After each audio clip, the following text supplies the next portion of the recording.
and the EU's strategic priorities in the region.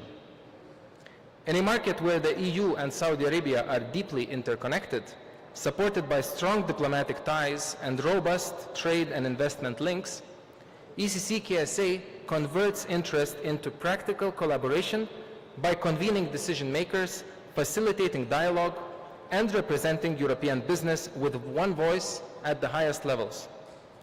The Chamber's services are designed for execution and impact, business advocacy and representation with government and regulators, sectoral committees that bring companies together to address challenges and explore opportunities, events and networking that allow our members to convene with a thriving business community, publications and position papers that amplify the European perspective, and market intelligence to help businesses navigate the Saudi market with clarity and speed.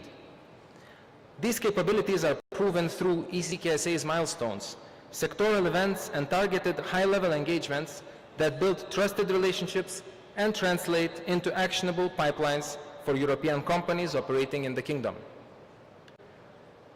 At the European Chamber, our role in the Saudi ecosystem is really to bring companies together, by sector and around shared priorities, to ensure a unified European voice in the Kingdom. We operate at the intersection of business and policy, where economic diplomacy meets market development, helping to make European expertise more visible. And most importantly, we act as a bridge between European businesses and Saudi public institutions, facilitating dialogue and cooperation on the strategic issues that matter for both sides. The call to action is clear. EU companies ready to localize solutions should engage through ECC-KSA's committees, networking platforms, and knowledge resources to align with Saudi priorities, accelerate market entry, and co-create long-term partnerships across the agriculture value chain. Join our members, some of the leading names in European industry, who are already working together to drive sustainable growth and innovation in the Kingdom. By doing so, members leverage ECC-KSA's ecosystem position, spanning EU institutions, member state embassies, and trade agencies, and Saudi ministries and authorities to shorten time to contract and scale high-impact sustainable projects in the Kingdom. As we look to the future, I would like to invite all of you to engage with ECC-KSA, whether through direct collaboration, participation in our committees, or simply by reaching out to learn more about the opportunities we can offer. I encourage you to connect with myself here today, and let's explore how we can work together to build an even stronger bond between Saudi Arabia and Europe. You can easily take the first step by scanning the QR code or visiting our website, where you'll find comprehensive information about our organization and the benefits of membership. In closing, the message is straightforward. The needs are clear, the technologies are ready, and partnership framework between Europe and Saudi Arabia is in place to turn opportunities into more and more successful projects aligned with Saudi Vision 2030. As the European Chamber, we stand ready to connect European capabilities with Saudi demand through targeted networking, market intelligence, and policy dialogue to shorten time to market and scale what works. On behalf of ECC-KSA, I thank the organizers of the Saudi Agriculture Exhibition and each of you for your time and attention. With our shared expertise, resources, and ambition, we stand ready to turn dialogue into delivery and to achieve lasting progress for food security in the Kingdom and beyond. Thank you.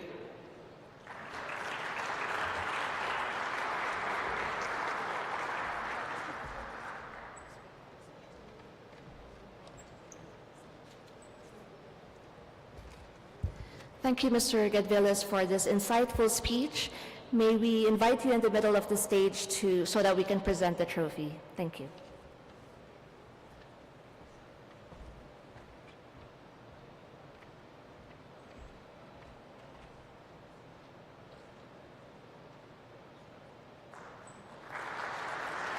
Redefining livestock production and processing. Thank you.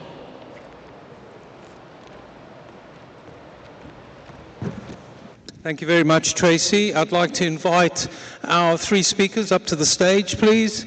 If you could join me up here and just take a seat next to your name. Thank you very much. And then we'll start the panel as soon as possible.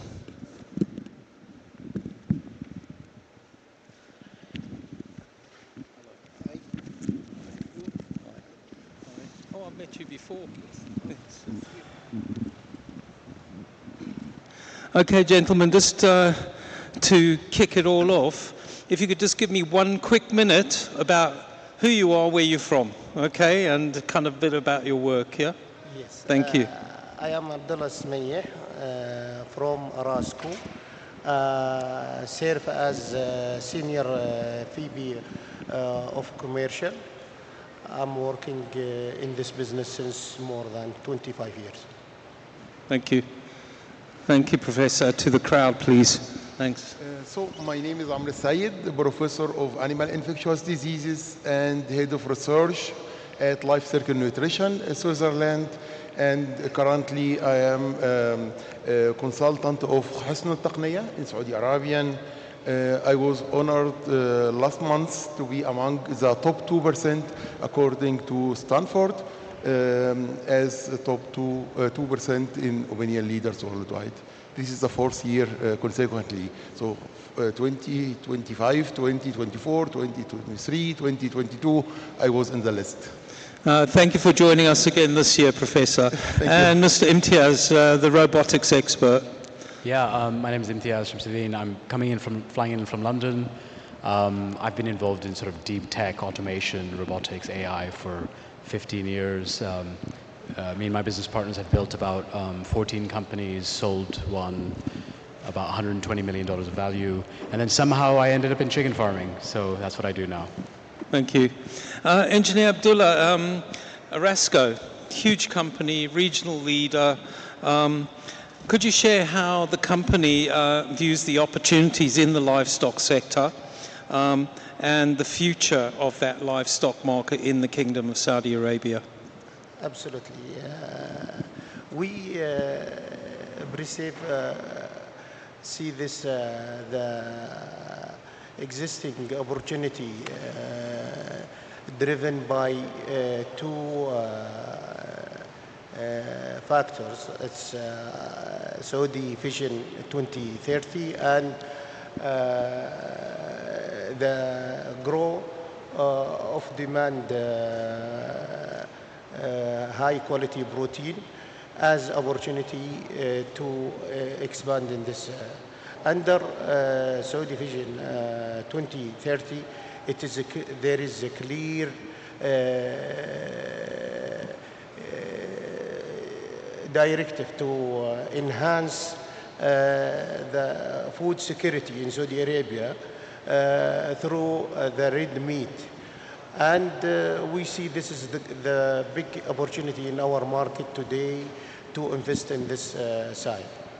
Thank you very much. Professor, Life Circle Nutrition, high quality feed with all sorts of species that you provide nutrition to. How about the quality of animal nutrition directly impacting livestock yields, productivity? Can you tell us or tell our colleagues out there a bit about it? Don't tell me, tell them. Thank you. Both of the microphone. Yes. Thank you for the question. Actually, the quality of feed influences the farm profitability and animal productivity. So it goes in different axes. So there are some products which will reduce the feed FCR, increase the efficiency of converting the feed into meat and milk. So instead of having half a kilo meat from 1 kilo feed, if you have more, so if you have 900 gram meat from the same kilo feed, you increase the profitability. Other products are specialized to improve the immunity. If you increase the immunity, you reduce the susceptibility to diseases, but also you reduce the cost for treatment, therapeutic costs, or you reduce the mortalities. Others which increase the fertility or increase the quality of the meat, not only the quantity, but also the quality of meat, egg, and milk.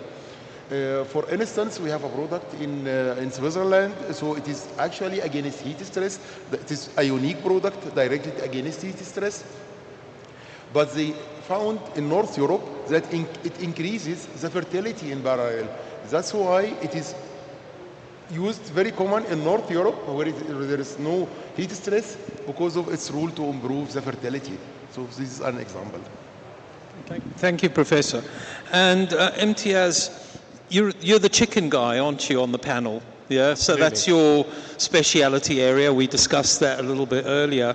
How do you use artificial intelligence to up yields and improve the daily lives, the well-being of the chickens, so they're not stressed animals? Yeah, I mean, something that the professor said, it's a really important point that in chicken farming, sometimes if you increase one thing, you get a reduction in the other. And animal welfare can be that sometimes, where sometimes if you want to get the weights, you do sacrifice welfare. But that's not always the case. There are many, many things where you improve animal welfare, you get improved health, you get better mortality. And that's what's, I think, very exciting in the sector, that there's some really low-hanging fruits out there. I think with AI, what we're doing is putting cameras. I found one, actually, if you look up there on the left, it's exactly the type of cameras we use. And usually a human will control that camera, but we use essentially automation to control it, and we turn it. And as it looks around the chicken house, it sees all the chickens and it weighs them. It sees the weights. It sees what are they doing. Are they eating properly? But that's not what's interesting. What's interesting is the sector already has data. It's got great data from the factory, from the feed mills, and we're just sort of taking that together and tying it up. And I think, you know, in this sector sometimes there's a lot of talk about data. There's a lot of data. Data is not the problem. It's can you use it?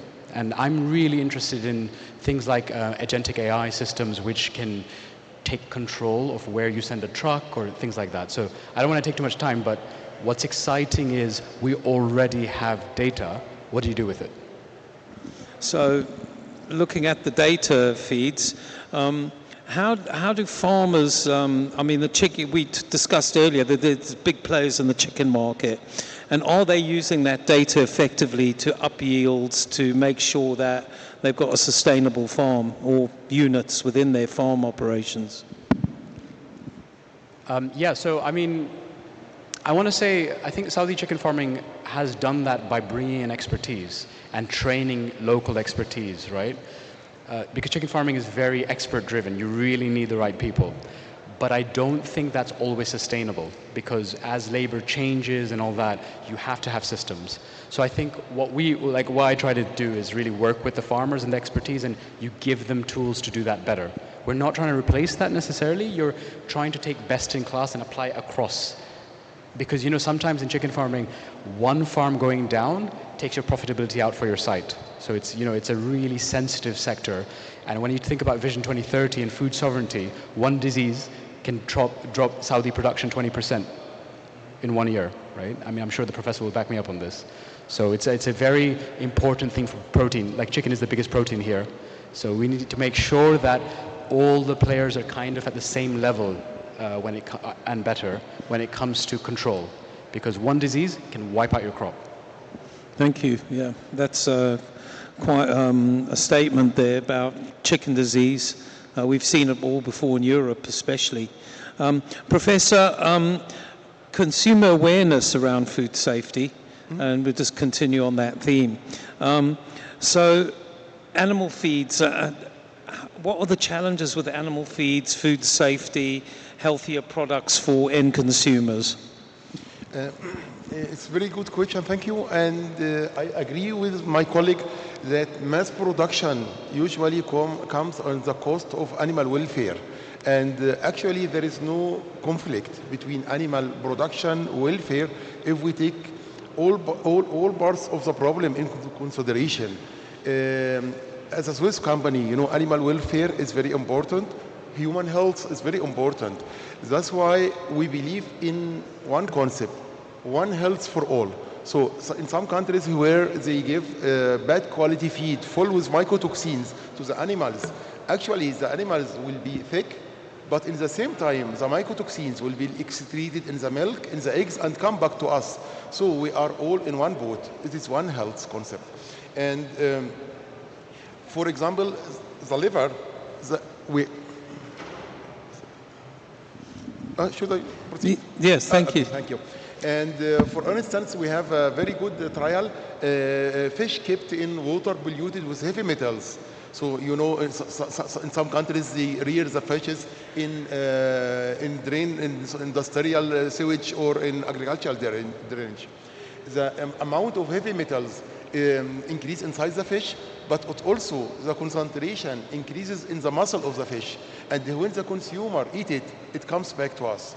And that's why we developed one of our products. It purifies the muscle from such chemicals, and the fishes were monitored by AI, artificial intelligence. So the video captures were analyzed and compared between fishes kept in healthy water and others in polluted water. And we saw differences in behavior, swimming behavior, feeding behavior, besides the differences in survival rate and body weight gain. Sounds like an athlete, really, doesn't it? Eating the right thing or eating the wrong thing. So I'm going to move on to Engineer Abdullah with Rasco, like the major player in the market here in Saudi Arabia. What solutions have you recently adopted to empower poultry production, and have they impacted yields, sustainability, efficiency? Can you tell us, our audience out there, please? This is in poultry side. Arasco approach in poultry is holistic, as making by focusing on the whole or entire value chain. We are investing in during this R&D in precision nutrition of poultry. We invested in the formulation specialty feed by creating the tailored diet for different growth stages, and also by using advanced ingredients like using this enzyme, if it is to improve the digestibility of phosphorus. All of these things, it will work on improving the feed and the animal health, and also the sustainability by looking for the alternative solution from local supplier to reduce the risk of interruption in the supply. Also, we are working on improve the extraction of nitrogen and this phosphorus into the environment. Also, reducing the footprint of carbon. This is what we are doing in order to keep the sustainability and also environment saving. Well, that's excellent. So the waste products are quite an important research area for you to make sure that that environmental sustainability piece is being honoured. Yes, this is by using this the ingredients, using enzymes. This will help us in improving this the extraction of phosphorus and nitrogen. Thank you. Professor, your research spans ruminants, poultry, aquaculture, pets, the whole kind of livestock area, even the aquaculture. Can you share some recent findings on how optimization in nutrition can improve animal health and the quality of products? Thank you. As I mentioned before, there is when you keep dairy cows, you keep it for 5 years, for example. Poultry layers, you keep it for 2 years. During this long time, They get a lot of medications. The water what they drink have residues of heavy metals, mycotoxins, residue of insecticides, pesticides. All these substances accumulate in the liver and the kidney. They affect the health of the animals, but not only the health, but also the productivity of the animals, and as a last, the human consumer. That's why we have some products, as I said, we have the liver in the main focus, because the liver performs more than 500 functions. So it is very difficult to find any physiological function in which the liver is not involved. Immunity, detoxification, 90% of the proteins, blood proteins, are manufactured by the liver. That's why we give great attention to the liver and kidney health, and in all species. So even frogs. So you didn't list frogs among the list, but in Southeast Asian, frog sector is very large, and of course frogs, they keep it in dirty water, so the pollution is very high. So that's why we give attention to liver and kidney. When we improve it, we improve the animal health, productivity, but also the human consumer health later, the product. Thank you, Professor. Imtiaz, back to poultry, because that's your area of expertise. It's an affordable protein. I mean, we've seen the news about, I saw the BBC news about the price of beef going up in the UK, and I think, that's not the only country where this is happening. So people are looking more poultry consumption.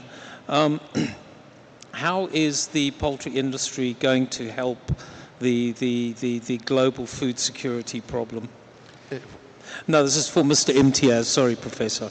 And to be honest, I think both of these, my panelists can also add to that. But so chicken is very efficient. We've brought the feed conversion ratio down to kind of 1.5, some places 1.35 even. Feed conversion is kind of your efficiency. Quite an efficient protein. On top of that, in terms of emissions, chicken is basically like cheese. If you look at the greenhouse gas emissions, cheese and chicken, right? So it's not a bad sort of protein source. Plus, it's sovereign. You can grow it in your country. Saudi Arabia is aiming to grow, I think, 80% by Vision 2030. And that's possible because of the way chickens are grown. And, they're grown in these pretty large, basically homeostatically controlled chicken barns. So when you think about how you feed your country, forget about the world, but the country, it's sovereign, other than wheat. Even, with the Ukraine war, MHP, chicken. And that's because of the way that it's kind of managed. So I think it's a fantastic protein when it comes to feeding your people, and that kind of, it is the protein that grows. Like cattle really struggles, I think. Dairy cow struggles a little bit, but chicken is growing. And I think that's going to be continuing to occur as people want cheap protein that tastes good, that fits into their national diets. The difference will be in the type of chicken. So, I mean, in the UK, we have big chickens. Here, it's sort of 1.1 kilograms. But yeah, that's the difference, really. Yeah, and that's an interesting point about national diets, because let's look at Saudi Arabia, for example. Kabsa, that's almost a daily menu item. So that's why Saudi Arabia needs that self-sufficiency in chicken. So in terms of Erasco, I mean, are you focusing on one particular thing, or like how to make chicken production better, or are you looking at beef? Are you looking at fish? I mean, where is the chicken the top priority here in Saudi Arabia? Yes, what we are doing now to improve our feed formulation, to meet this by introducing some ingredients that help to improve the quality of meat texture, and also the health of the animals. We are investing in our formula with our partnership to improve in this side, also to improve even quality of the chicken or meat. Mainly, we are focusing on improving of nutritionally, because Arasco is mainly animal nutrition company. Thank you, Engineer. And Professor, last question. Back to the consumer, as the expectations evolve, you know, we want more choice. How are you contributing to that in Saudi Arabia? So about the challenges in general, or you mean the visions in the near future? So what you mean exactly? Well, just in terms of, you know, when I walk into a supermarket, how is the feeds sector contributing to more choice in the supermarket? So we talked about chicken being the biggest consumer demand, but what about fish? Because you don't see the fish counter small, the chicken counter is huge. Yes, this is, fish. I think now trends in according to the vision of 2030 in Saudi Arabia, they give great attention to fish and aquaculture. I was even surprised that they started to culture salmon, which usually needs cold water. And actually the global salmon production has great problems now because of the global warming in Scandinavia. So how come the Saudis could culture it here? Great respect for the potential here in Saudi Arabia. But I believe with the strong control measures here applied in Saudi Arabia, the food, fish or meat or poultry, you can guarantee local product with high quality. And as I mentioned, there are a lot of challenges for different countries here, especially in Saudi Arabia, like water scarcity, fresh water scarcity, or global warming, which complicates the situation. But I believe with this vision, what I saw, we can be sure that they are of the right way and right trend. So no problem with meat quality or fish quality. I believe it is very good quality in the supermarket. Thank you very much. Can we please thank our panelists for joining us today for their expert advice? And can I invite you to the middle of the stage for a trophy and a photograph, please?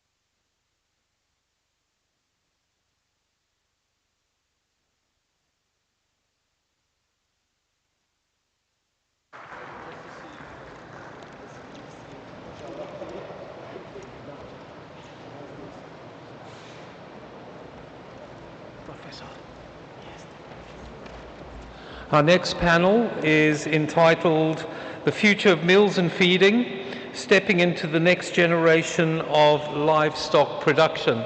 So we have a fantastic panel with us today. I'd like to invite them up to the stage. If you could please join us. If you take a seat in the order of the slide up on your screen. Thank you very much. Please come up to the stage.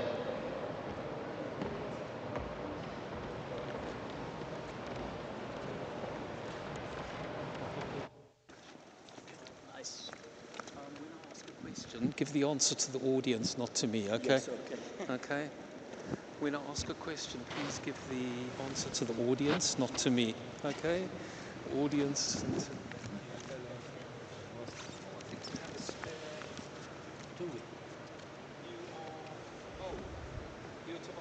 Yeah. Can I have you there? Just of course. Down one, thank you.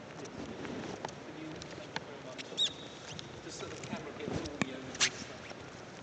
Okay, sorry about the delay. I have my questions here. Okay. And just before we start the actual deep dive into the subject of the panel, yes. Can you just give me a minute about who you are, where you're from, and brief company overview? Yeah, I'm Adel Eid. I am serve as a VP of Nutrition and Quality in Arasco.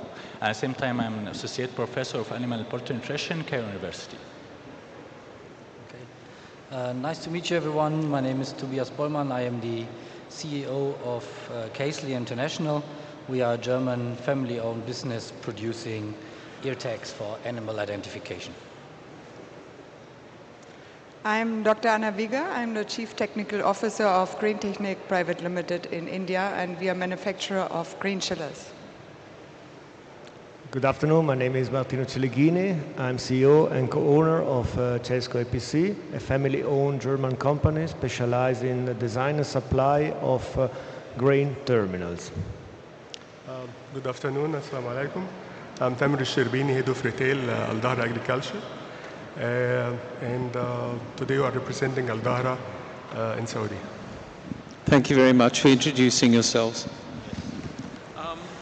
Dr. Mahmood, let's start with you. Yes. Deep background in animal and poultry nutrition. Yes. Well, you have to be with Arasco, right? Yes. How do you see the next generation of feed formulations evolving, especially if you want to balance performance, cost, and sustainability?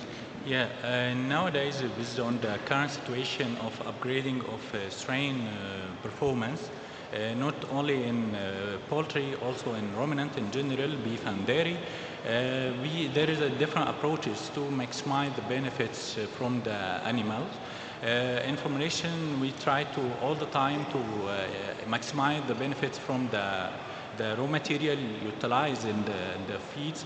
As Mr. Smaih mentioned from a few minutes ago, we nowadays, maybe some decades before, there is only some enzymes like phytase. Nowadays there is a lot of enzymes, protease, manganese, and NSP enzymes. We should utilize these enzymes to increase the benefits or maximize the benefits from the raw material already used in the diet. Next, to add more alternatives in the diets, it helps to maximize to reduce the addition of some synthetic material like amino acid, for example. From this point of amino acid, we have the approach to build our formulas, not just for poultry, because most of the nutritionist or formulation systems depends on the main items, proximate analysis as a mean core protein or energy. Nowadays, we should focus on amino acid profile, not only in poultry, layer, broiler, but also in dairy cows. When we build the formula based on the amino acid profile, it helps us to maximize the benefits from the formula and sometimes to reduce the cost. At the end, in this point, to be clear in animal and poultry nutrition science, digestion is a key. If we solve the problem of the digestion, whatever the way or approach we utilize it, it will increase the performance and will decrease the cost. Thank you very much. I'm going to go to Mr. Tamer now, and you know, the Saudi vision is looking for more efficiency, more sustainability, and the timer's on, so I can see where we're up to. Saudi dairy and livestock producers, in terms of quality and quantity, how can Al Dahra also benefit the kingdom from its global experience in supplying security?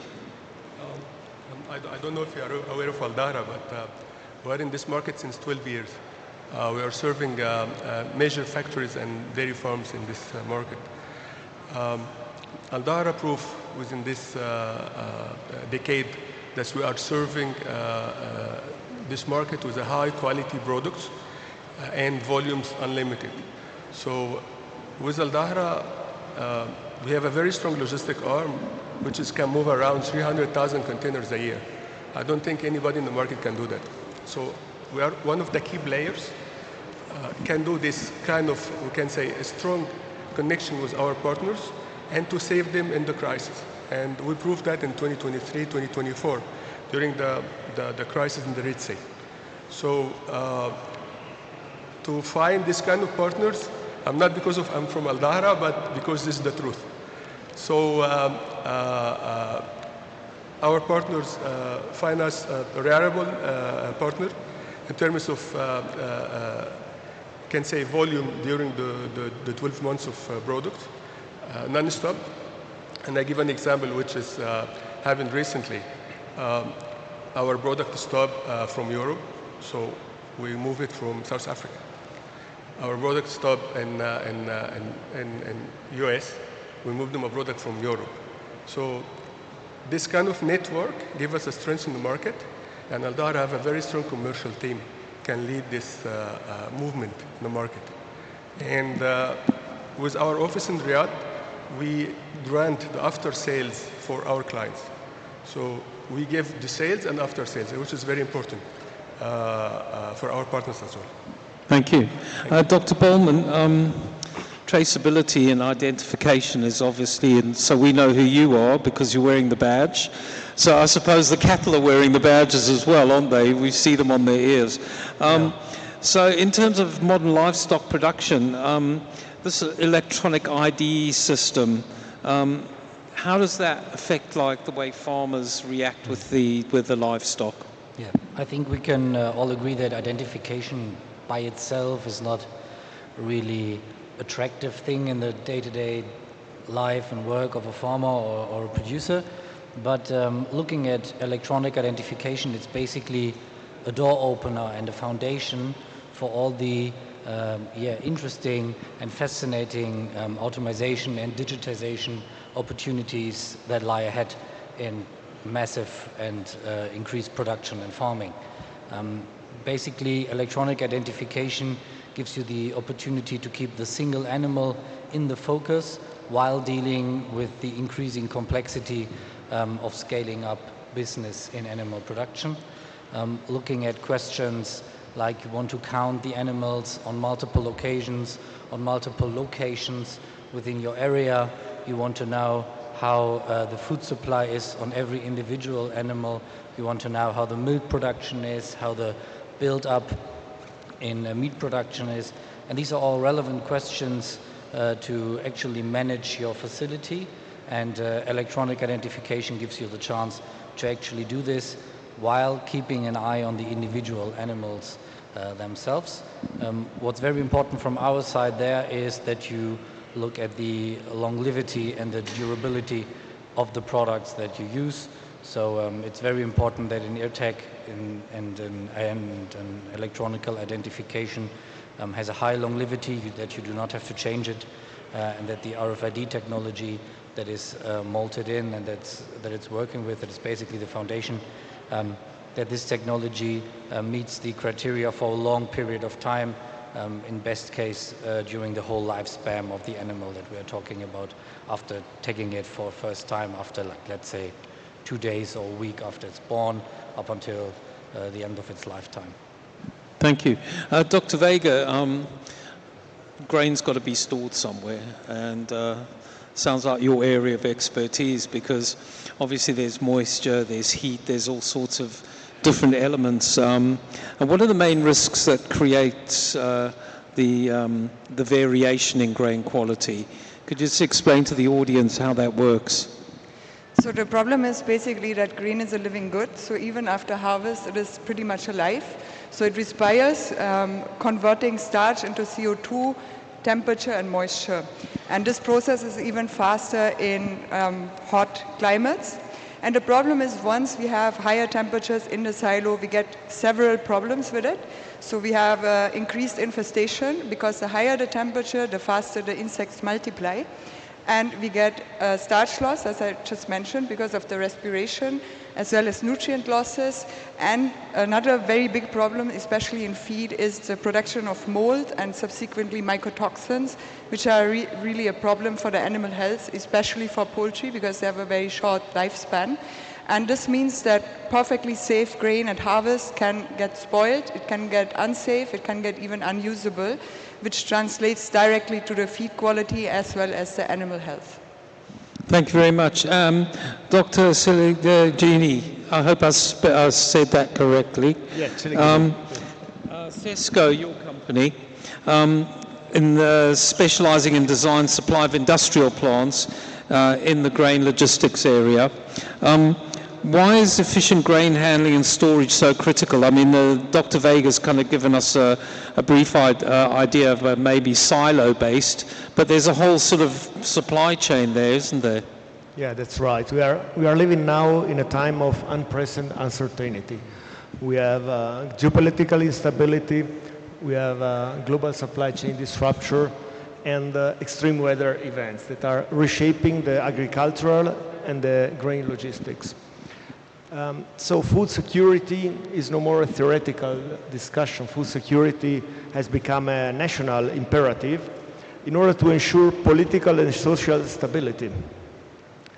And the role of the grain storage and handling infrastructure has passed from a simple storage functionality, a commodity, to a strategic role.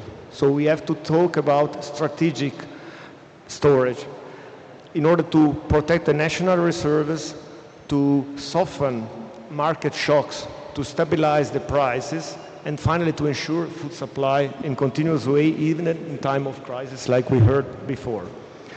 So when we design a strategic storage plant, we have to take in consideration different factors. The first one is the ambient. The atmosphere has become hotter and more humid. So from a grain port terminal, first we have to ensure that the temperature in the silos are okay, not only temperature but also the moisture, and this occurs by measuring, controlling these values and adding ventilation or even cooling. Secondly, also the equipment must always work in these harsh conditions. So we have to use high efficiency motors paired with a control system which is optimized for energy consumption. And finally, we have hot temperature, salty air, humid air, so also the structure has to maintain its stability and functionality over a long time. That means we have to add a high zinc coating protection against corrosion. Or even we have on roof of silos a duplex process, which means zinc plus paint. And finally, as we are living in this uncertain situation, we have to be ready for changes, for adaptation. So also the storage plan must be conceived to allow easy modification. That's why all our components are bolted for easy dismantling and adaptation. The layout starts with a certain layout, optimized for reducing the footprint, optimizing the circulation, the logistic, but also considering future expansion in multiple phases. So when we design a plant, we already think phase 2, phase 3, because this will come and nobody knows how fast, because we have to react to the changing requirements. So in terms of those changes, I suppose climate change is one element, that we have to kind of observe in terms of those logistics. At Eldara, I mean, are you considering climate change in your research and development work? What are you doing in the research and development department? Actually, we do. I mean, the mother nature, she's calling us back. So we're back to the normal days. So soil is the key. So we invest in the soil, climate, and weather. And our research and centers, which is located in our farms, working hardly to allocate the right resources for that. So before, in the old days, we don't have the technology. So the technology helps us nowadays to focus on building the right methods to improve and help us to find the right places and right crops for the future. So Eldara now, in our main farms like in Romania and Serbia and Egypt, we started using the AI technologies. We start using the new method of farming. We start to use the technology to help us to know when is the weather is upset to us and how we're gonna manage that. We start to use the technology to work on the water resources and how to improve our resources. So of course technology is playing a big role now, with back to the old days. Of course, as you know, synthetics prove that it's not the right way. So I'm talking about pesticides and this kind of stuff. So back to normal, back to the call of our Mother Nature. This is the right place with using the right technology on this one. Yeah. Thank you very much. Dr. Mahmood, your expertise in feed additives and premixes. What innovations do you see shaping the kind of future in this area?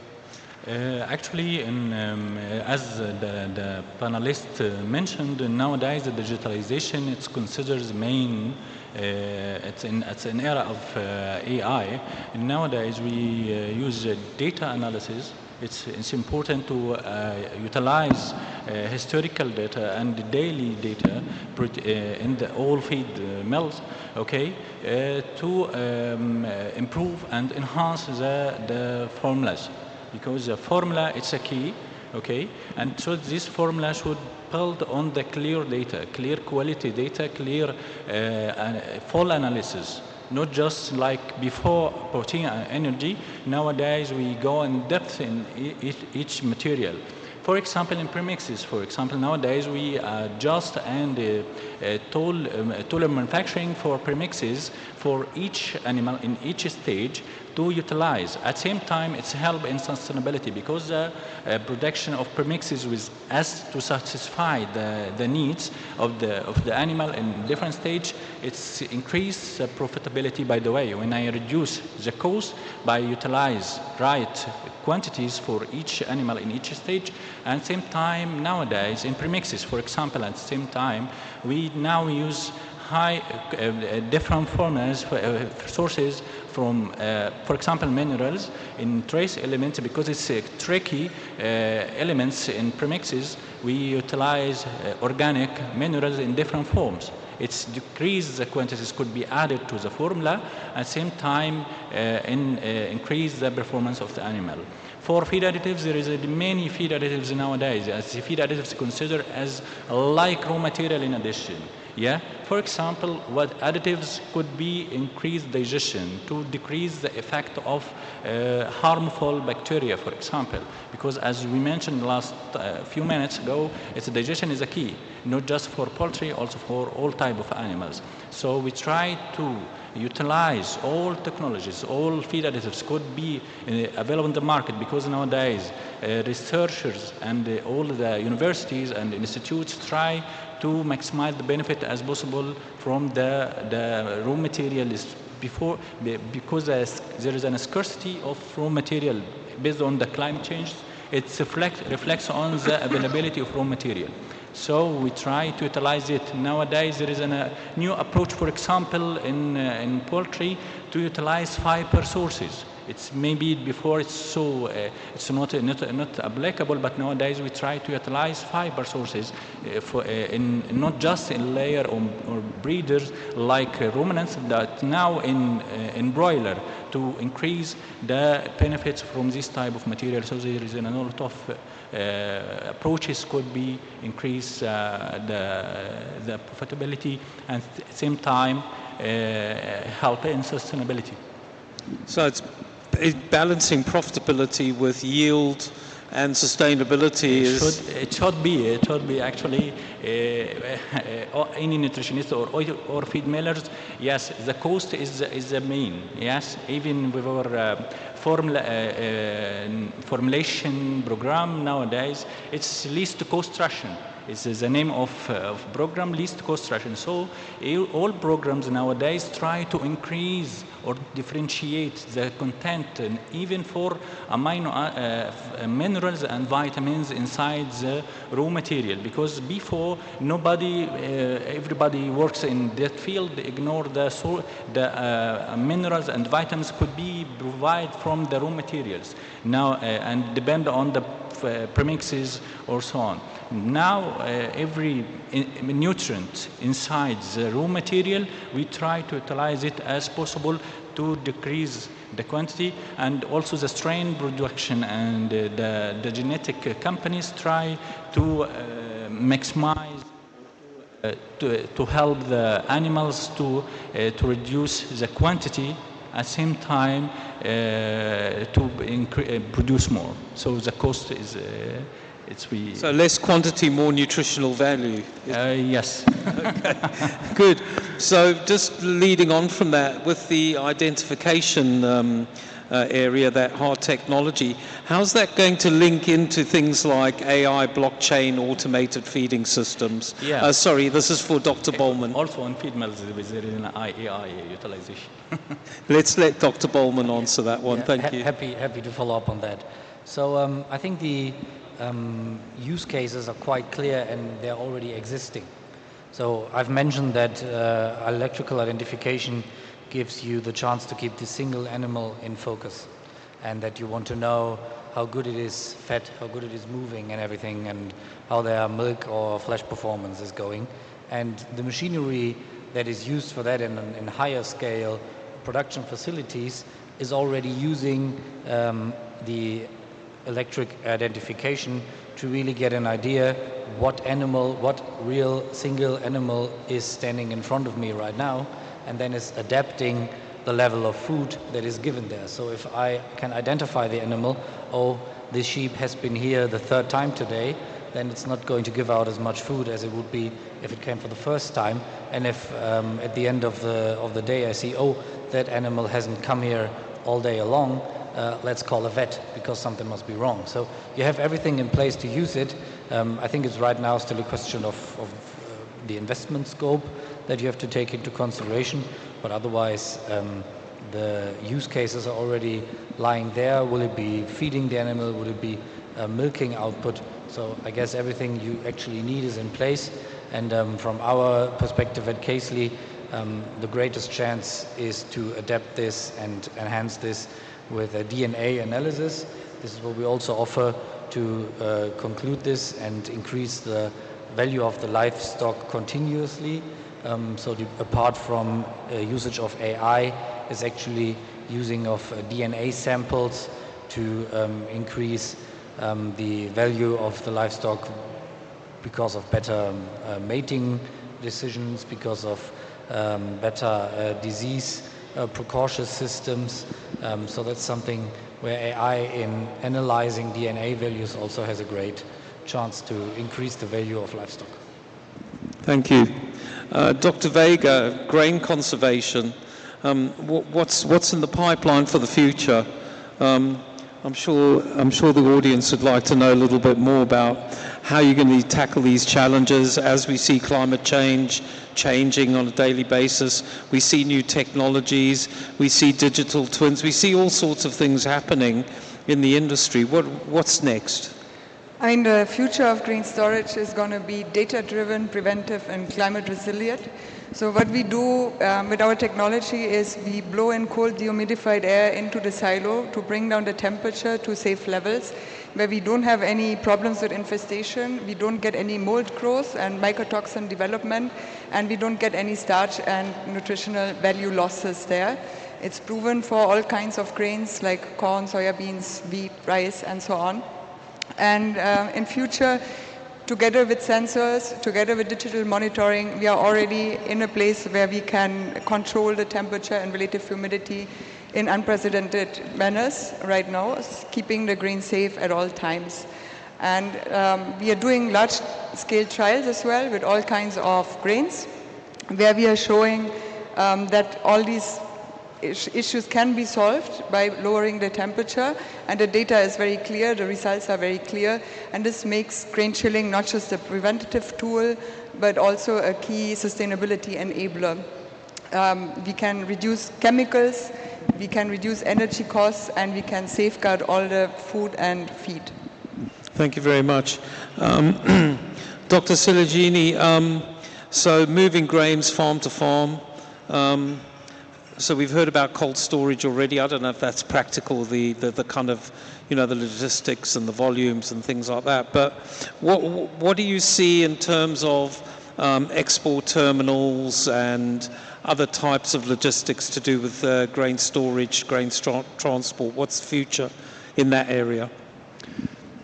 Well, every plant is a unique plant because it depends on the availability of land, the capacity, the connection to the network, the soil. But we see some general innovations that are now being applied to the modern grain terminals. We start with the layout. We say we need a smart layout because if we succeed to minimize the grain transfer point from one machine to the other, then we minimize the points when we are aware of the machine and dust emission. And when we talk about wear, even if we minimize it, we will have it. So we have to apply liners of high wear resistant material like hard oak steel and be able to access these components and replace them very easily. Another trend, clear trend, is the capacity. The terminals are getting bigger and bigger. So from 100,000 ton, which was in the past, we're moving now to 300 to 500,000 ton. And to cope with this increased capacity, also the conveying equipment has to be faster. So from 600 tons per hour, we are now moving to 1,200, 1,500 tons per hour. And with this capacity and with this speed, the machine must be very reliable. So, and this starts by having high quality components, applying redundancy in each machine and applying parallel machines so that the plant, we say, must never stop. It's an unstoppable plant because every time you stop a plant, you have a high cost on demurrage. Automation, we've heard, sensor everywhere in all silos, in conveying equipment to be combined by the control system to ensure energy efficiency and high reliability. And finally, we have to reduce emissions. Chemical emissions are mainly caused by fumigation. If you're not using cooling, another treatment is fumigation, and the pest is getting more and more resistant to chemicals, to pesticides. So it's no more working. And an alternative is to use nitrogen-modified atmosphere fumigation. And this requires that the silo design is adapted. We need now airtight, gas-tight silo so that we are able to fill them all with nitrogen and kill all the pests. Another kind of emission is dust. Dust is dangerous for the health of person, but is also dangerous for explosion.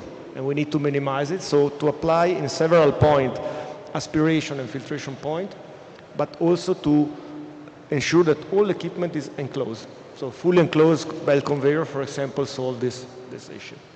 Thank you very much, Doctor. And lastly, Mr. Tamer, regenerative agriculture, it's gaining momentum here in Saudi Arabia. From your company's perspective, how can these practices be effectively integrated into large-scale feed and forage production? Okay, now in Al Dahra, the commercial team is playing a big role. I call him the mirror of the market.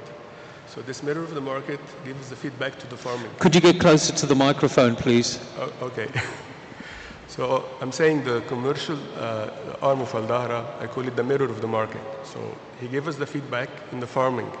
So by doing that, we are sure about what we're gonna farm in the next, we can say, 12 months.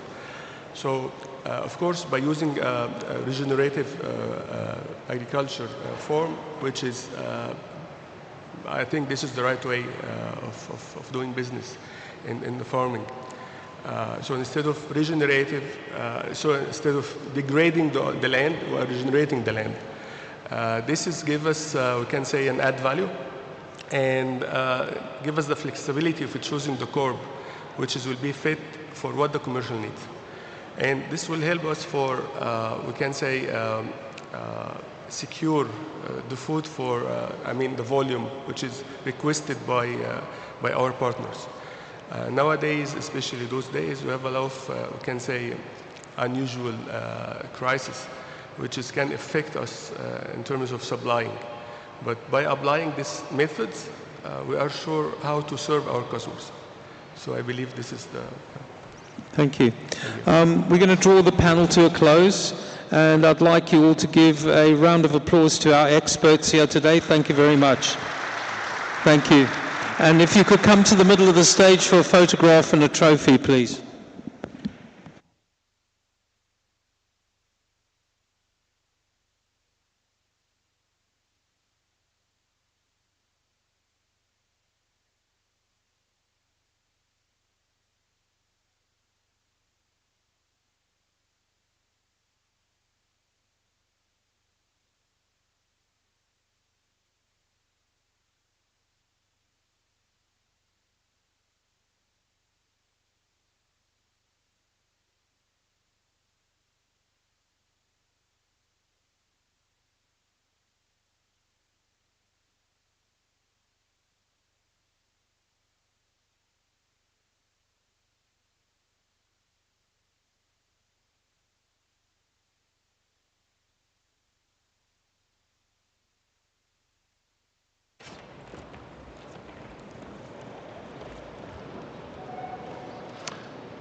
and we will be starting the last session in a minute or two.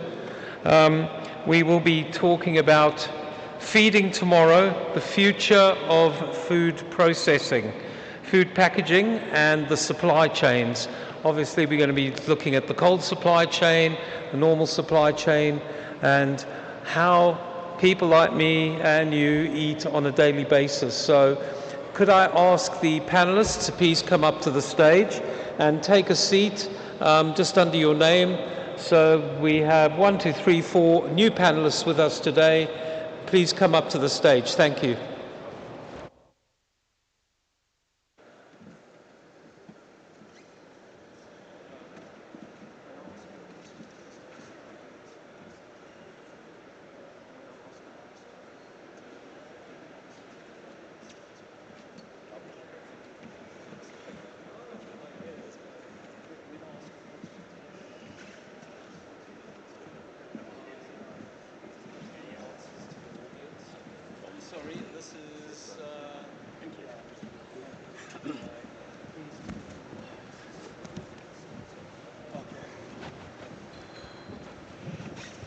Okay, so we're about to start, and what I'd like to do is just ask you to introduce yourself for a minute, where you're from, what you do, and then we'll get on with the deep dive. Thank you very much. Off you go, Professor. Thank you. Thank you. I'm Professor Alamgir Hussain. I'm CEO of Digital Readiness and Intelligence Systems Limited, shortly DRD, from UK. I started as a professor of a number of universities before I started my company, and started working on AI since 1994. So I'm from the AI domain. Thank you. Thank you. And panelists, please get quite close to the microphone so we pick up the recording for the videos. Thank you. And next. Hello everyone, salam alaikum. This is Frederick Gomer. I'm partner at B2G Consulting. So we are a consulting firm specializing in supply chain and manufacturing. So we are actually the anti-McKinsey, so I hope there's no Big Four consultants in the room. We focus on the entire value chain in agriculture, from the manufacturers of machineries, like Ferguson Massey, you have seen them at the entrance, towards the food processing manufacturers and the companies which are manufacturing those equipments. So cereal, grinding, for example. I'm French, and I'm very happy to be here today. Thank you. Hello everybody, Assalamu alaikum. Sorry, could you get closer to the microphone? Yeah. Thank you very much. That's okay. Yeah, my name is Waqas Aziz. I'm from Brentec, Saudi Arabia. By profession, I'm a chemical engineer. I'm working in this industry for almost 23 years, for the packaging, for the chemical, and to the agro. And we are Brentec. We are providing a solution to all the industry. We are #1 distributor in the world. In ISIS level, we are #1 distributor. And I'm presenting Brentec Saudi Arabia to the panel. Thank you very much. I am Akram Merghani Saeed, the environmental consultant. Sorry, Dr. Akram, we cannot hear you at all. You have to get quite close to the microphone, please. Okay. Thank you. Much closer. Thank you. Dr. Akram Merghani Saeed, the environmental consultant for Zaid Al Hussein and Brothers Group in the Kingdom of Saudi Arabia.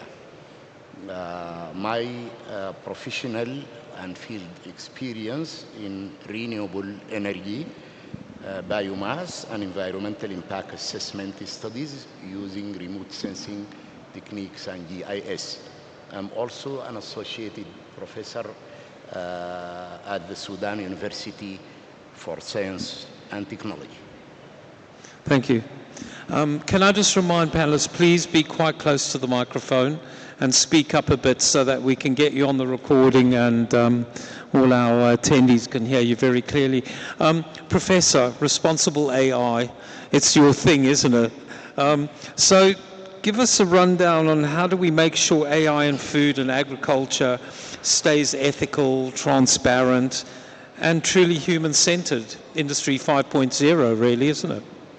Yes, that's the most important question. Everyone started using AI, but many of us, we don't know what are the potential risks around it in every single sector, including food sector.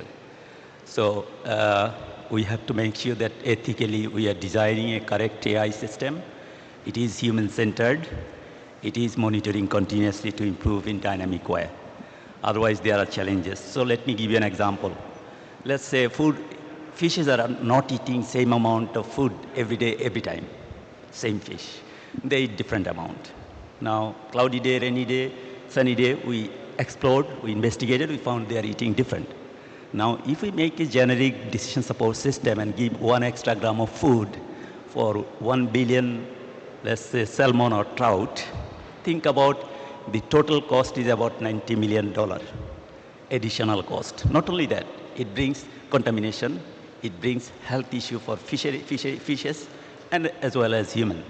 So all these are linked. So there are challenges that we should make sure that we are designing something bias-free, fair decision to make the accurate outcome so that we'll have less impact around. Thank you. Thank you very much. And Mr. Gomer, what role do you see for digitization in the food processing area? I mean, well, that's your kind of field of expertise. Can you just give our audience your thoughts on that, please? Yes, so the digitalization, and that's a very interesting question. The digitalization is going to play a very important role in the agri-supply chain. What you see is, as a consumer, when you buy some food, for example, you may not know exactly where this is coming from and whether there's any contamination related to that. So if there's any issue, you need to be able to trace the origin of the challenge. And you may not know, I'm not sure it's very popular here in Saudi Arabia. There's an application called Yuka in Europe. There's probably 25 million users today. So you go to any supermarket, Carrefour, for example, you scan any product and you will have a score. And the score is going to tell you if the product that you're going to buy is actually good for your health. And if not, let's say that you have a score of 25 out of 100, which is not very good, then the app is going to give you alternative products.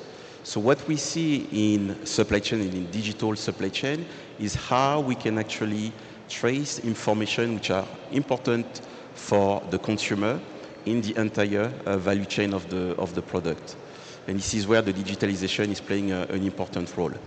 I mean, for me as a consumer, the sell-by date is probably one of the most important things when I'm in the supermarket.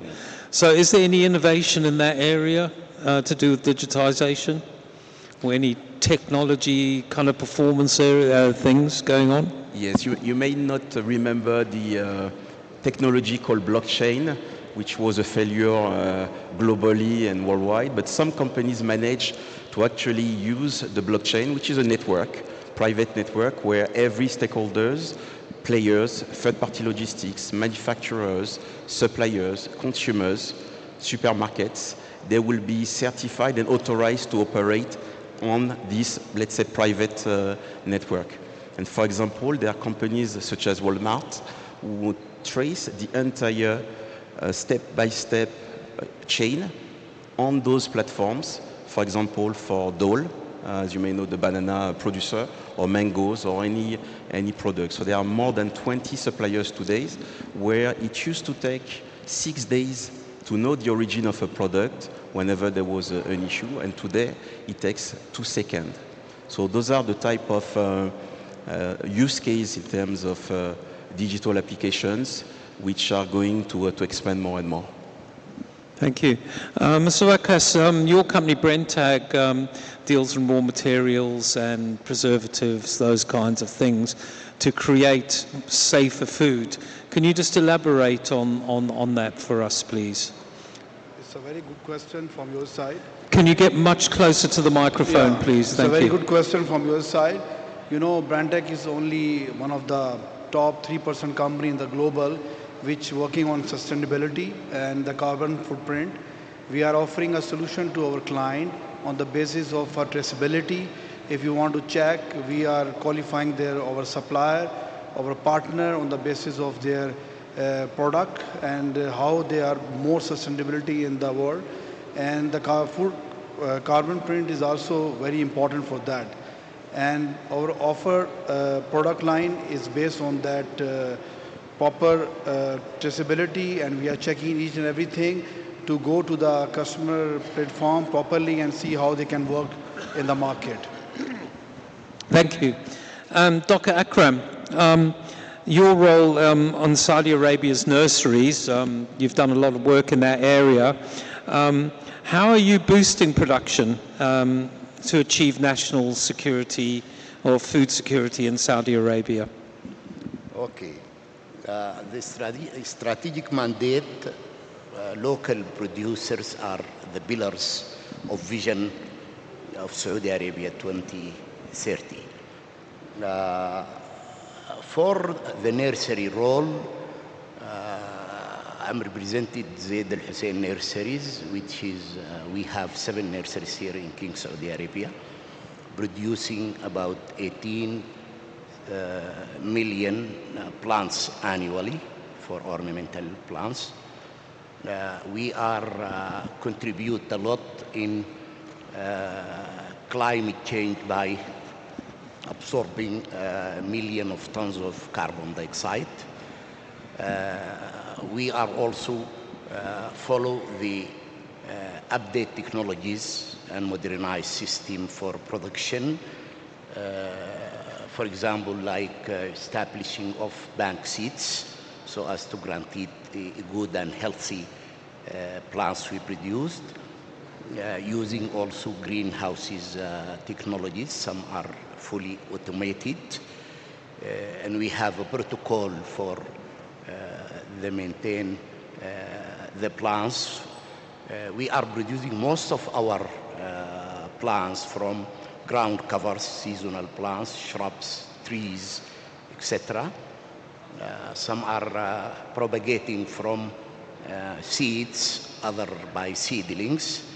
And we have a full protocol synchronized with the modernized protocol. Our nurseries considered as the reference nurseries not only in King Saudi Arabia, but also in Gulf area and Middle East. Thank you. Then that food value chain, you've got the production and then you've got getting to the table.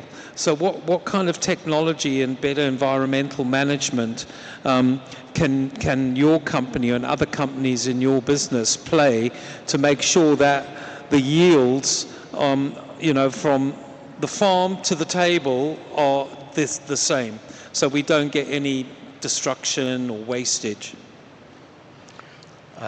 We are, one of our main targets is to reduce the residues for each process we follow. After that, we are dealing with our agricultural residues by making compost. We are producing more than 300 tons per year for one nursery. And our quality control depends upon our experiments on different types of plants, because as you know, different types of plants need different types of soils and treatments. Also, we have zero residue in our nurseries, because as I said to you, we are specialized in ornamental plants. So we are the main supplier for many companies now are doing work in Saudi Vision 2030. Thank you, Dr. Akram. Mr. Wakas, Brenntag serves as a bridge between global ingredients and manufacturers and local food producers. That's your business model. Yeah. How do you balance global innovation, trends with specific tastes, different cultures, for example, in Saudi Arabia, or where those additives are created?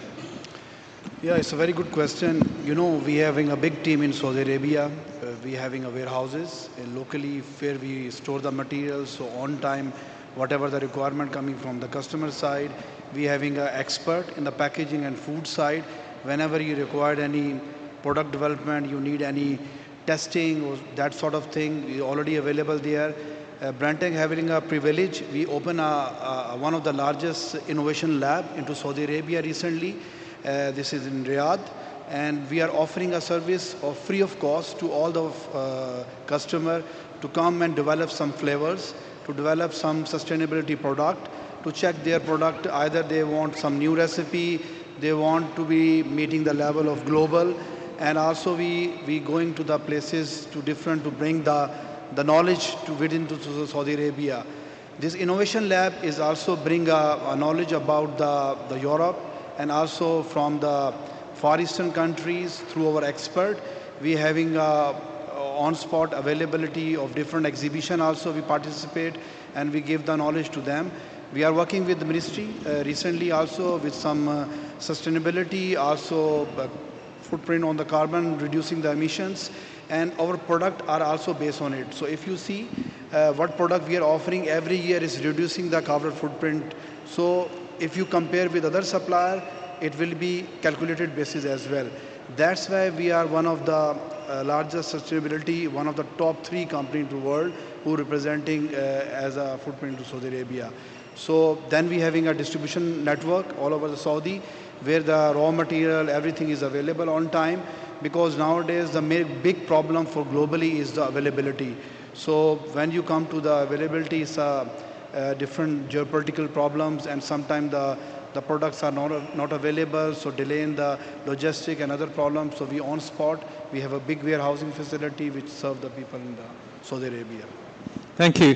Mr. Gomo, I just want to pick up when the professor first started, he talked about transparency in AI and technology. So when we're looking at food processing, that transparency there, you talked about, blockchain.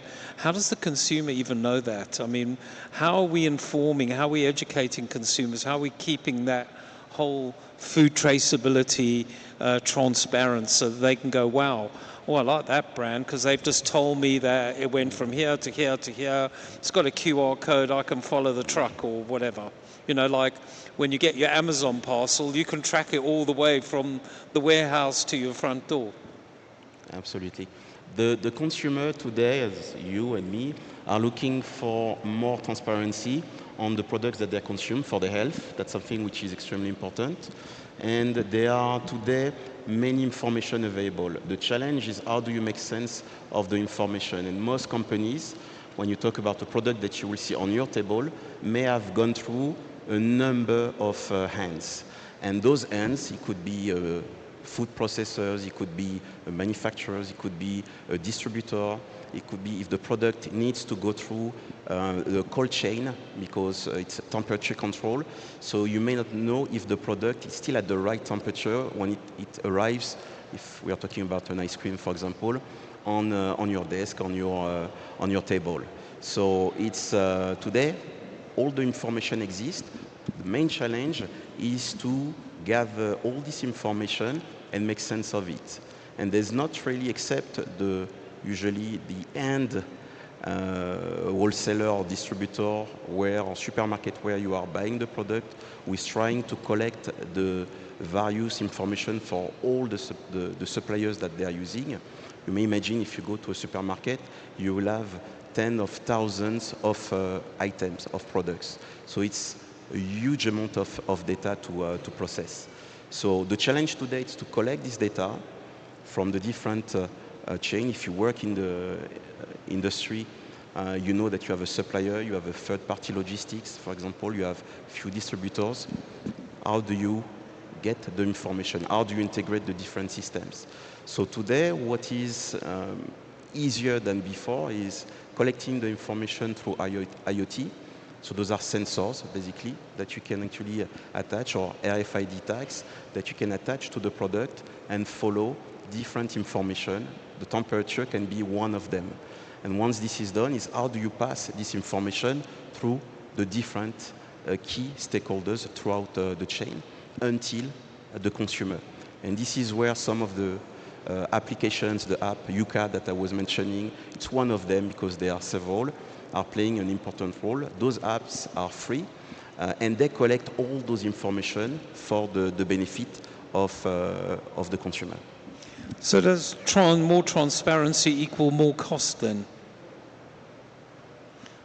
I mean, that's, from a consumer point of view, I can trace that product, but does it be more expensive to trace that product? So the cost is not an issue anymore. The cost of technology is decreasing more and more. So all the technology that used to be quite cost substantial on the producer, for example, he will of course pass it to the consumer, which is not the case anymore today. The situation is the technology is very cheap. You see, you have artificial intelligence, which is almost free, if not free. You can pay a premium if you want to access more functionalities, but it's free technology more or less. The main challenge is who owns the data, who owns the infrastructure of the data, of the technology. And when you have, again, several stakeholders in the value chain, it's very difficult to say, Walmart did it, for example, but it's not just Walmart, Carrefour is doing it as well, is I own just the supplier's value chain that I have. But outside of that, it's very difficult to make sure that there's an owner, someone accountable for the entire value chain of the product. And that's probably the main challenge. It's less about the cost, it's most about the accountability of who owns the data and the infrastructure. Thank you. Professor, just continuing on from the kind of, the idea of technology, you've been involved in an AI IoT aquaculture project called AquaBoost. Could you tell our audience a bit more about that, please? AquaBoost is one of the solutions we developed, funded by Innovate UK with Swansea University. The product basically to enhance fish productivity. That's the common element. So what is the problem? Globally, mortality rate at hatcheries over 50%. That means the company at here who are producing shrimp 600,000 ton, they are losing immediately 600,000 ton in hatchery layer. The next layer of problem is during fishery sector from nursery onward to grow it completely. And another 30-40% loss over there due to mortality. So these two layers of mortality, if we combine together, actually total loss is about 60-70%. So we are having 30-40%. And there are so many associated impact like energy spending, human resources, and so many traffic and information emission related issues associated with that. Now looking to this particular two layer of problem, we address this hatchery layer of problem by looking to 23 different parameters. Usually people are considered 2-3 parameters like pH, dissolved oxygen, conductivity, salinity, things like that. But there are altogether 23 parameters. Last 4 years we got the investigation out of many hatchery issues. Now monitoring this particular scenario and combining the information, making a decision support system, explainable form to make sure that how it will be addressed without AI is impossible. Now looking to fisheries level, the behavior is one of the core issues that can demonstrate what are the potential risk over there in terms of feeding behavior, because feed cost is 70%. Now major diseases are coming due to excessive feed or unwanted climate or environmental stress. Now, if we can address these two issues together, that's how we can solve, let's say, at least 50% of the problem what we have now, and can enhance the current productivity from 600,000 ton to probably 90,000 ton, considering that at least 30% enhancement possible. That's what's the solution we developed. And we welcome you to have further discussion. We are here to collaboration. We already visited few aquaculture farm, how things are developing at here, including Nakua. And we found this is challenge almost everywhere, not only in Saudi Arabia. So we are here to work together to co-create the solution, to address the solution based on contextual data, local design, local implementation. Thank you. So what you're saying is that this user case is kind of contributing to greater food security globally.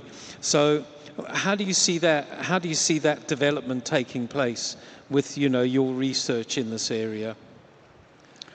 So currently it is like a bit scattered. Everyone is developing based on their business profit. But there are triple P over there: product, people, planet. And if we don't combine that, ultimately there are risks.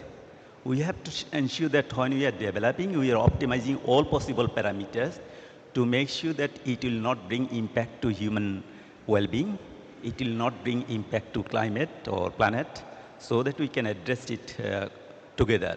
One of the major problems is when everyone is using, every ministry is working individually, then we don't have common data. You remember data talks. 80% data currently we are not using to maximize our potential benefit using AI. So if we have what we are doing in terms of product development, how much fertilizer we are using, how much feed we are giving, what is the impact, what are the nutritional issues, what is the environmental stress. So if we can bring all this data together, we can think of looking into whole picture of triple P, product, people, planet. That's what is my thought. This is what we are missing. Unless we work collaboratively, it is impossible to address this challenge locally and globally. Thank you. Thank you very much. Mr. Goma, just this local idea I like. What's the kind of food processing factory of the future going to look like? Can we do a kind of local processing plant? Can we look at fully automated plants? Where do you see this going in the future? So all of this exists already in terms of state-of-the-art manufacturing facilities, and I'll invite you to visit some of them in the kingdom and also outside, especially for the bakery industry. But for me, it's less about the facility itself. The food industry is an ecosystem, and it works best when actually there's a full integration of the value chain and not just a factory on its own. Imagine that you have a factory which is working extremely well, producing at full efficiency, but then the warehouse is full, or the customer doesn't get the product in the supermarket, in the point of sale.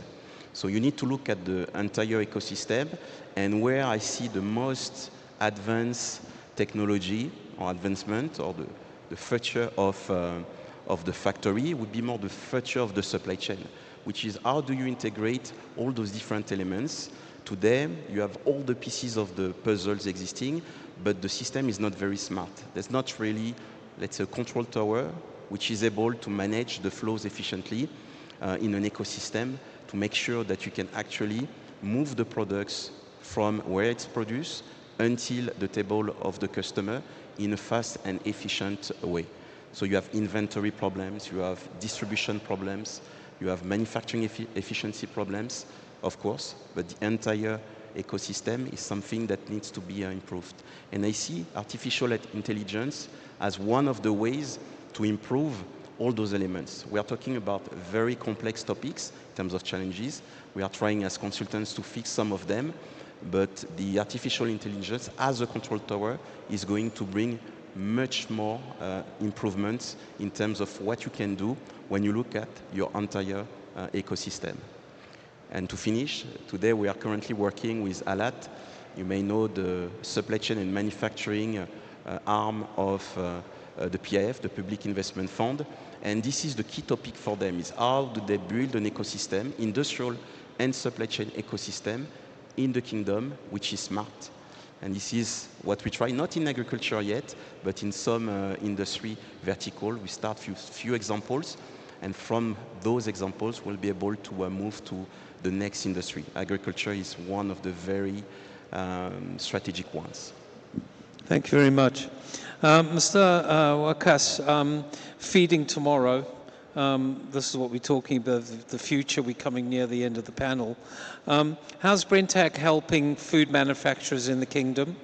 Because we have the industrial fund investing in, automation and all those kinds of things now in Saudi Arabia, and the wider region develop new formulations that balance nutrition, taste, and sustainability.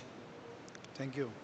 So, it's a good opportunity on this platform to talk about this. We have a lot of product we are offering on the green agro product. We are offering improved product from the salt, sugar to replace with the plant-based sweetener, to replace with some salt. But the problem which I have seen in Saudi Arabia is a regulatory authority to help us.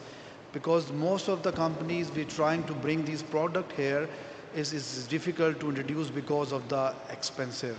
They said we are using the traditional product, we are using that sort of product already, why we choose this.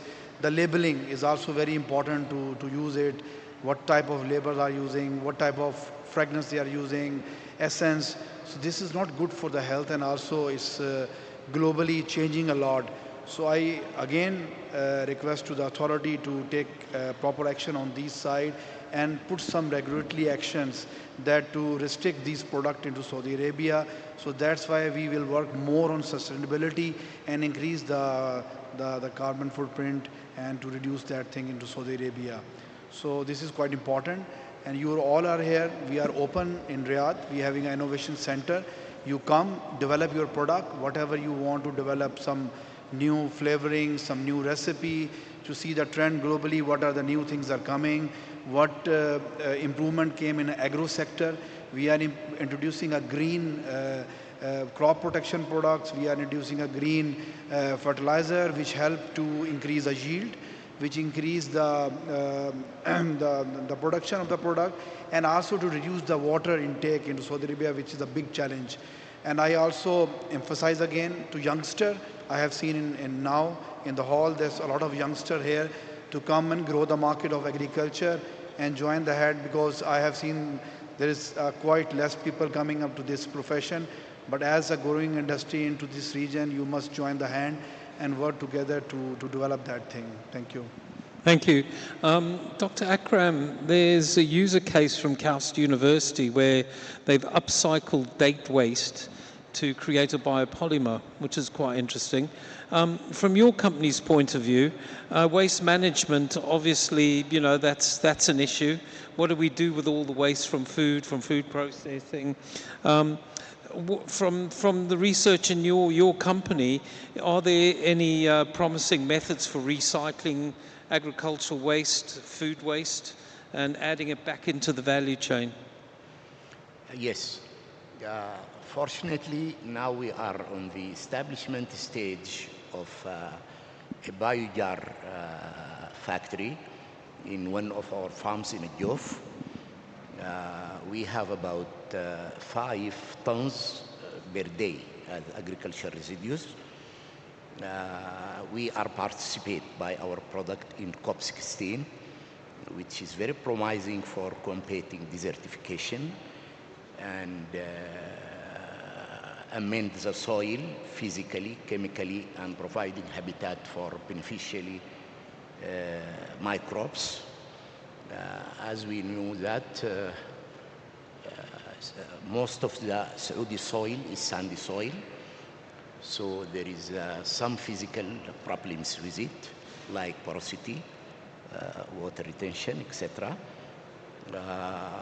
Also, our product, Biojar, is one of the more smart recycling procedure in King Saudi Arabia. In addition to the compost, as I said before, we are going step by step. We are looking for to use Internet of Things and artificial intelligence and using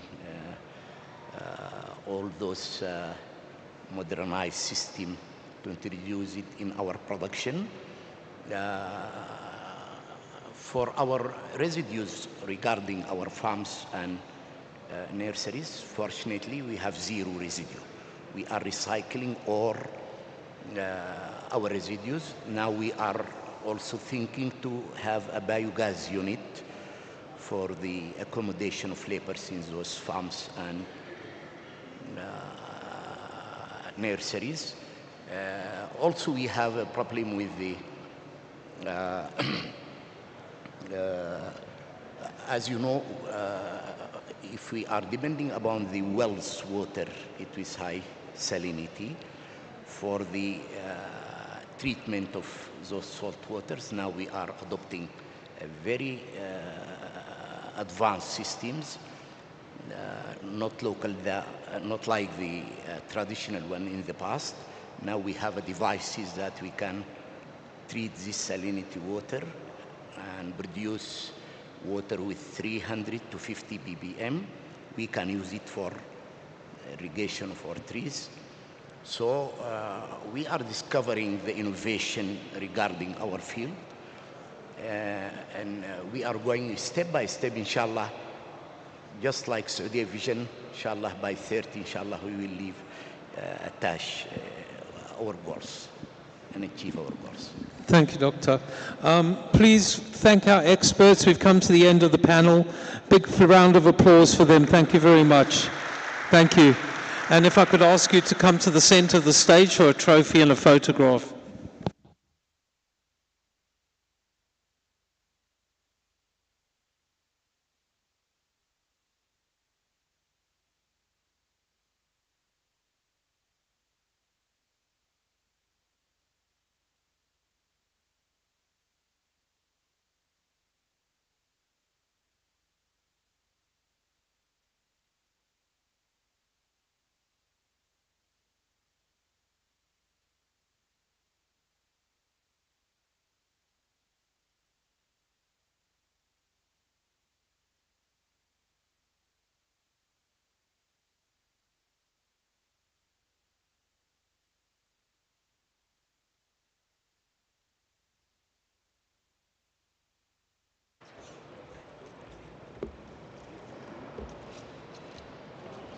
Thank you.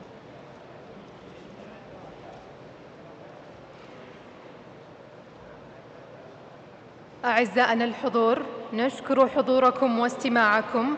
نتمنى أن يكون هذا المؤتمر قد أضاء لكم آفاقاً جديدة وأفكاراً ملهمة.